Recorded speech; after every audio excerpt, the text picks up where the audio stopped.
iyadoo maanta dunida muslimka si weyn looga ciiday salaada ciida ayaa waxaa salaada ciida kadib waxaa xoolo nool loogu qaybiyay qaar ka mid ah carruurta agoonta ah ee wax ka barta madrasada Al Ansar iyo qaar ka mid ah dadka barakacayaasha ah ee ku nool magaalada Kismaayo. dadkan ayaa waxaa loogu talagalay in munaasabada ciida lagaga farxiyo xoolahani loo qaybiyay isla markaana ay ka dhigtaan hilib ayagoo halkaasi ay ku sugnaayeen mas'uuliyiin ka tirsan dowlad goboleedka Jubbaland oo uu ka mid yahay xildhibaan Cismaan Xuseen Bastoolo. deeqdan maanta loogu talagalay in lagaga farxiyo dadka danyarta ah iyo carruurta agoonta ee dhigta madrasada Al Ansar ayaa waxaa soo dhiibtay Xaawo Karoose oo ku nool dalka Jarmalka iyadoo soo wakiilatay xildhibaan Cismaan Xuseen Bastoolo iyo mas'uuliyiin kale. waxayna mas'uuliyiintu ay sheegeen in sidii loogu talagalay in xoolahani loogu qaybiyay dadkii loogu talagalay ee u baahnaa. bismillaahi raxmaani raxiim anigoo ka mid ah magacaygu yiraahdo Cismaan Xuseen Bastoolo ka tirsan xildhibaanada Jubbaland waxaan maanta intaan ugu qaybinaynay ari muxuu ahaa ay soo dhiibeen hay'adda Al Ansar International oo fadhigeedu yahay magaalada wadanka Jarmalka. aad iyo aad baa dadkii shacabka ahaa oo u badnaa agoon iyo barakacayaal loogu qaybiyay si sharaf leh aad bay u duceeyeen. waxa la siinaya agoon kaliya ma ahayn kulle idaacadaha iyo internetka waad ka daawan kartaan.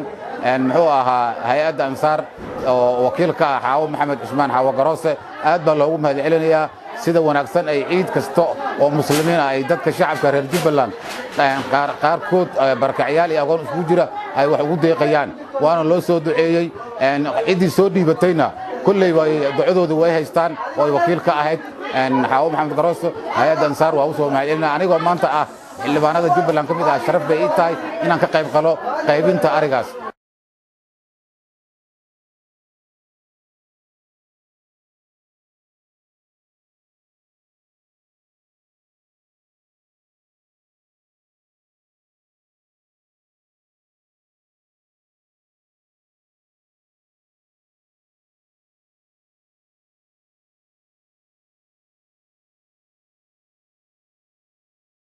maalintii saddexaad magaalada Kismaayo ee xarunta gobolka Jubbada Hoose waxaa ka socda dabaaldeg lagu weyneynayo munaasabada Ciidul Adxa waxaana wali socota qalitaanka xoolaha oo lagu wareejinayo dadka masaakiinta ee danta yar. halkan waa xarunta dalxiiska ee magaalada Kismaayo waxaa maanta xoolo loogu qalay dad aad u fara badan oo barakacayaal ah kuwaas oo ka imaaday xeryaha qaxootiga ee Dadaab iyo qaar ka mid ah dadkii ka soo barakacay dalka gudihiisa ee imaaday magaalada Kismaayo. xoolahan ayaa waxaa laga soo gaday suuqyada waaweyn ee magaalada Kismaayo kuwaas oo loogu talagalay in lagaga farxiyo dadkan masaakiinta ah ee aan awoodin in ay ayagu gataan.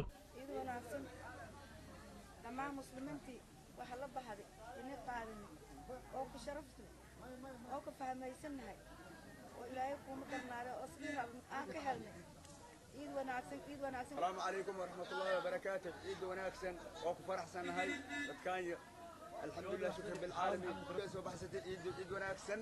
xildhibaan Cismaan Xuseen Bastoolo wuxuu ka mid yahay xildhibaanada baarlamaanka ee dowlad goboleedka Jubbaland wuxuu aad ugu mahadceliyay qurba joogta Soomaaliyeed ee ku nool dalka Jarmalka iyo sidoo kale meelo kale kuwaas oo uu sheegay in ay gacan weyn ka siiyeen maamulka Jubbaland sidii dadkani deeqdan loo gaarsiin lahaa. wuxuuna sheegay xildhibaanku in sidii loogu talagalay dadkani masaakiinta loogu qaybiyay xoolihii noolaa oo loo qalay ayagoo goob joog ahaa. maalmood waxaan qaybinaynay ari fara badan oo Ciidul Adxa ay ugu talagaleen hay'adda Ansar dadkii la baxay si waxaan ugu bixinay oo cadaalad ah. arigii ay soo dhiibteen ajar Allah ka siiyo anigoo ah xildhibaanada maamul goboleedka Jubbaland magacooda ku hadlaya. aad bay maamulka Jubbaland ay ugu riyaaqeen shacabkaas ay wax u qabteen dadka agoomaha ah barakacayaasha ay wax ugu qaban lahayd. 3 maalmood magaalada Kismaayo meelo kala duwan ay ku qaybinaysay xoolo ari ah oo fara badan ilaa iyo gaaraya 120 neef oo ari ah. labada maalmood arigaas la qaybinayay dadka aad bay ugu soo duceeyeen. hay'adda Ansar muxuu ahaa waa u mahadcelinayna haddaan nahay maamulka Jubbaland anoo xildhibaanada wakiilka ah xildhibaanada Jubbaland aad iyo aad waan idin salaamayaa. Mas'uud Cabdullaahi Aadan TV Universal magaalada Kismaayo.